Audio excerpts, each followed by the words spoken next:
नमस्कार प्रिय दर्शकों, आप सभी का हमारे YouTube चैनल पर हार्दिक स्वागत है।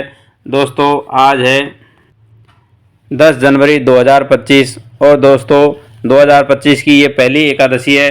इस एकादशी का नाम पुत्रदा एकादशी है। प्रिय दर्शकों, निसंतान दंपतियों को यह व्रत जरूर रखना चाहिए और भगवान श्री कृष्ण का प्रिय एकादशी का व्रत वैसे तो सभी को रखना चाहिए।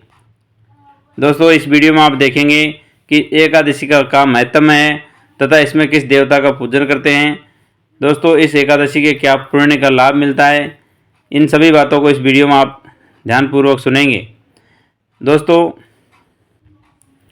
भगवान श्री कृष्ण के चरणों में अर्जुन ने प्रणाम कर श्रद्धापूर्वक प्रार्थना की कि हे मधुसूदन, आप पौष माह के शुक्ल पक्ष की एकादशी के महात्म्य को बताने की कृपा करें। इस एकादशी का क्या नाम है तथा इसका क्या विधान है, किस दिन ये व्रत किया जाता है और किस देवता का पूजन किया जाता है। कृपा करके मुझे इन सभी प्रश्नों का विस्तार सहित उत्तर दीजिए।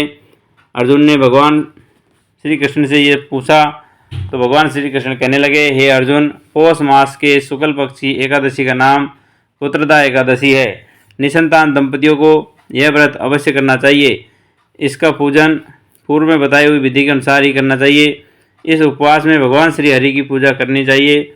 संसार में पुत्रदा एकादशी के उपवास के समान अन्य कोई दूसरा व्रत नहीं है। इसके पुण्य से प्राणी तपस्वी, विद्वान, धनवान बनता है। इस एकादशी से संबंधित जो कथा प्रचलित है वह मैं तुमको सुनाता हूँ, तो आप श्रद्धापूर्वक सुनिए। प्राचीन समय में भद्रावती नगरी में सुकेतुमान नाम का एक राजा राज्य करता था। उसके कोई संतान नहीं थी। उसकी पत्नी का नाम शैव्या था। उस पुत्रहीन राजा के मन में इस बात की बड़ी चिंता थी कि उसके बाद उसे और उसके पूर्वजों को कौन पिंडदान करेगा। उसके पितर भी व्यथित हो पिंड लेते थे कि सुकेतुमान के बाद हमें कौन पिंड देगा। इधर राजा भी बंधु बांधुओं, राज्य, हाथी, घोड़ा आदि से संतुष्ट नहीं था। उसका एकमात्र कारण पुत्रहीन होना था। बिना पुत्र के पितरों और देवताओं से उऋण नहीं हो सकते। इस तरह राजा दिन रात इसी चिंता में डूबा रहता। इस चिंता के कारण एक दिन वह इतना दुखी हो गया कि उसके मन में अपने शरीर त्याग देने की इच्छा उत्पन्न हो गई, किंतु यह सोचने लगा कि स्वयं को घात पहुंचाना तो महापाप है। अतः उसने इस विचार को मन में से निकाल दिया। एक दिन इन्हीं विचारों में डूबा हुआ घोड़े पर सवार होकर वन को चल दिया। घोड़े पर सवार राजा वन, पक्षियों और वृक्षों को देखने लगा। उसने वन में देखा कि मृग, बाघ, सिंह, बंदर आदि विचरण कर रहे थे। हाथी शिशुओं को और हत्तियों के बीच में से विचर रहा था। उस वन में राजा ने देखा कि कहीं तो सियार कर्कश का शब्द निकाल रहे हैं, कहीं मोर अपने परिवार के साथ नाच रहे हैं। वन के दृश्यों को देखकर राजा और ज़्यादा दुखी हो गया, क्योंकि उसके पुत्र नहीं था। इसी सोच विचार में दोपहर हो गई। वह सोचने लगा कि मैंने अनेक यज्ञ किए हैं और ब्राह्मणों को स्वादिष्ट भोजन भी कराया है, किंतु फिर भी मुझे यह दुख क्यों मिल रहा है। आखिर इसका कारण क्या है? इसकी व्यथा किससे कहूँ? कौन सी व्यथा का समाधान कर सकता हूँ? अपने विचारों में खोए हुए राजा को प्यास लगी। वह पानी की तलाश में आगे बढ़ा। कुछ दूर जाने के बाद उसे एक सरोवर मिला। उस सरोवर में कमल पुष्प खिले हुए थे। सारस, हंस, घड़ियाल आदि जल क्रीड़ा में मगन थे। सरोवर के चारों तरफ ऋषियों के आश्रम बने हुए थे। अचानक राजा के दाहिने अंग फड़कने लगे।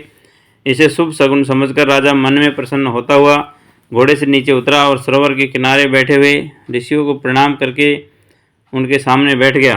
ऋषिवर बोले, हे राजन, हम तुमसे अति प्रसन्न हैं। तुम्हारी जो इच्छा है हमसे कहो। राजा ने प्रश्न किया, हे विप्रो, आप कौन हैं और किस लिए यहाँ रह रहे हैं? ऋषि बोले, राजन, आज पुत्र की इच्छा करने वाले श्रेष्ठ पुत्रदान करने वाली एकादशी पुत्रदा एकादशी है। आज से 5 दिन बाद माघ स्नान और हम सब इस सरोवर में स्नान करने आए हैं। ऋषियों की बात सुन राजा ने कहा, हे मुनियों, मेरा भी कोई पुत्र नहीं है। यदि आप मुझ पर प्रसन्न हैं तो कृपा करके मुझे एक पुत्र का वरदान दीजिए। ऋषि बोले, हे राजन, आज पुत्रदा एकादशी है, आप इसका उपवास करें। भगवान श्री हरि की अनुकंपा से आपके घर में अवश्य ही पुत्र होगा। राजा ने मुनि के वचनों के अनुसार उस दिन उपवास किया और द्वादशी को व्रत का पारण किया। ऋषियों को प्रणाम करके वापस अपनी नगरी आ गया। भगवान श्री हरि की कृपा से कुछ दिनों बाद ही रानी ने गर्भ धारण किया और 9 माह के पश्चात उसके एक तेजस्वी पुत्र पैदा हुआ। वह राजकुमार बड़ा होने पर अत्यंत वीर, धनवान, यशस्वी और प्रजापालक बना। भगवान श्री कृष्ण ने कहा, हे पांडुनंदन, पुत्र की प्राप्ति के लिए पुत्रदा एकादशी का उपवास करना चाहिए। पुत्र प्राप्ति के लिए इससे बढ़कर कोई दूसरा व्रत नहीं है।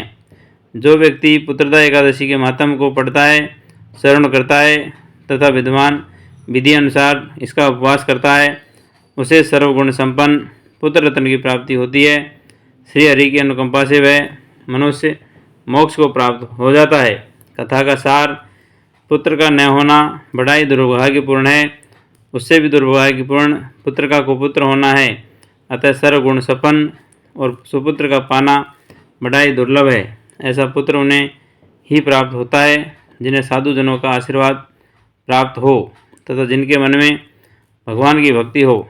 इस कलयुग में सुयोग पुत्र की प्राप्ति का श्रेष्ठ साधन पुत्रदा एकादशी का व्रत ही है। दोस्तों, यह थी पुत्रदा एकादशी की व्रत कथा। इस एकादशी के व्रत को रखने से सुकेतुमान राजा ने पुत्र की प्राप्ति की और आशा करते हैं आप सभी को भी इस व्रत का बहुत अधिक पुण्य मिलेगा। दोस्तों, राधे राधे, जय श्री कृष्णा, हरि ओम।